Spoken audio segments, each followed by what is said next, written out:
Assalamu alaikum. Welcome to Ar-Rahman Law Firm. Before getting into the video, I would request all of my viewers to like, share and subscribe to my YouTube channel so that you can get all of the updates regarding any legal developments, or if you have any legal question you can comment under the video. आज का जो हमारा topic है वो basically dishonesty of issuance of cheque के ऊपर है, जिसको हम पीपीसी के अंदर 489F कहते हैं, section 489F. And what does it say? It says that whenever or whoever dishonestly issues a check for the repayment of loan or for fulfillment of obligation, and upon execution that check would be dishonored, or on presentation that check would be dishonored. अब इसके अंदर 4 ingredient हैं. First issuance है check की, second dishonesty है, आपकी intention है, third आप जब प्रेजेंट कर रहे हैं फॉर फुलफिलमेंट ऑफ ऑब्लिगेशन है, या आप प्रेजेंट कर रहे हैं फॉर रीपेमेंट ऑफ लोन है, आपने कोई कर्ज अदा करना है या आपने अपनी कोई फ़र्ज़ निभाना है फुलफिलमेंट ऑफ ऑब्लिगेशन के मुताबिक, उस सूरत में. और जो फोर्थ इसका इंग्रेडिएंट है वो चेक अपॉन प्रेजेंटेशन डिसऑनर्ड हो जाता है. अब ये 4 इंग्रेडिएंट पूरे होंगे तो 489F अट्रैक्ट करेगा. कुछ लोग डिसऑनेस्टली चेक तो इशू कर देते हैं लेकिन वो उसके पूरे इंग्रेडिएंट पूरे नहीं होते तो FIR दर्ज नहीं होती. इसकी जो 4 इंग्रेडिएंट जब तक कंप्लीट नहीं होंगे तो 489F अट्रैक्ट नहीं करेगा. इन 4 इंग्रेडिएंट का पूरा होना बहुत ज़रूरी है.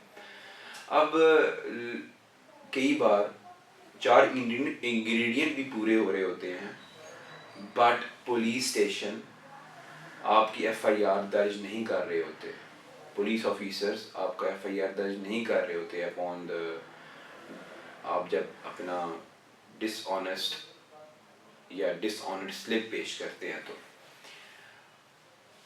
उस सूरत में जितने भी व्यूअर्स हैं देखने वाले, उनको मैं ये बताता चलूँ यहाँ पर कि आप लोगों ने घबराना नहीं है इस हवाले से, क्योंकि आपके पास एक लीगल रेमेडी भी मौजूद है. अगर आपका वो चेक डिसऑनर नहीं कर रहे, उसके ऊपर 489F सेक्शन के मुताबिक FIR दर्ज नहीं कर रहे पुलिस स्टेशन वाले, तो आप वही चेक लेकर अदालत आ जाएंगे. अदालत में अपने लॉयर के ज़रिए आप उस पे 22A और 22B के मुताबिक, सेक्शन 22A और सेक्शन 22B के मुताबिक, CRPC के मुताबिक एक सेशन कोर्ट के अंदर केस दायर करेंगे for registration of that FIR according to your dishonour slip. तो अदालत उसमें डायरेक्शन देगी पुलिस स्टेशन को कि इस ऑफेंस के मुताबिक आप रजिस्ट्रेशन ऑफ FIR करें और रिपोर्ट बैक करें अदालत को. तो इस सूरत हाल में आप डिसऑनर्ड चेक के ऊपर आप FIR दर्ज करा सकते हैं. अब जिस पर FIR होगी on the other side the accused person, ये तो हो गया कंप्लेनेंट जिसने FIR दर्ज करवाई.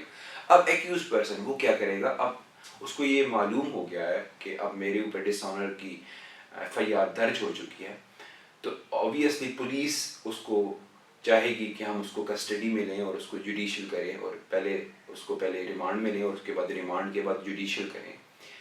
जैसा कि आप सब लोगों को पता है कि 14 डेज़ का रिमांड होता है और फिर जुडिशियल होता है, लेकिन इस चेक वाली सूरत हाल में कुछ रिकवरी होती नहीं है तो वो जुडिशियल ही करके लाते हैं. But at the end of the day आप जब जुडिशियल करते हैं तो उसके अंदर बेल की ज़रूरत होती है. बिफोर आप चाहते हैं कि हम इसमें, या कोई एक्यूज्ड चाहता है कि इसमें हम लोग कस्टडी में ना जाएं पुलिस की, तो वो प्री अरेस्ट अप्लाई करता है according to 497, 498, 497 and 498 of CRPC. According to this section he और she applies for the pre arrest bail का. जो आपने बेल अप्लाई करनी है वो आपको अदालत से कस्टडी या अपने गिरफ्तारी से पहले आपने वो अप्लाई करनी है, ताकि आपको उस सूरत में बेल भी मिल सके और आप किसी इन्वेस्टिगेशन का हिस्सा बन सके। अगर नहीं मिलती तो आपको उस फर्दर आपको पोस्ट अरेस्ट बेल लेनी पड़ती है अकॉर्डिंग टू CRPC।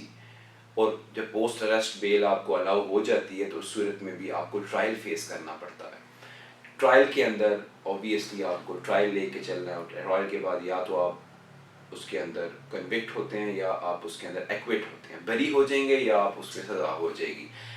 लेकिन on the other hand these are some criminal perspective of this 489F in which someone has issued a check in your favor.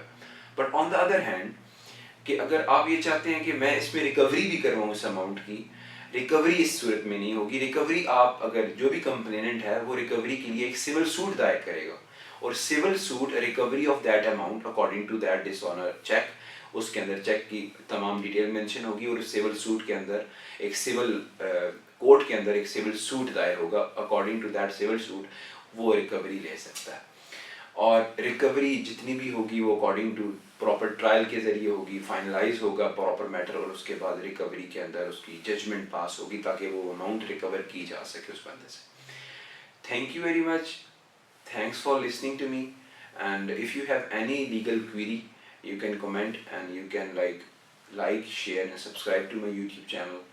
Thanks again. Assalamu alaikum.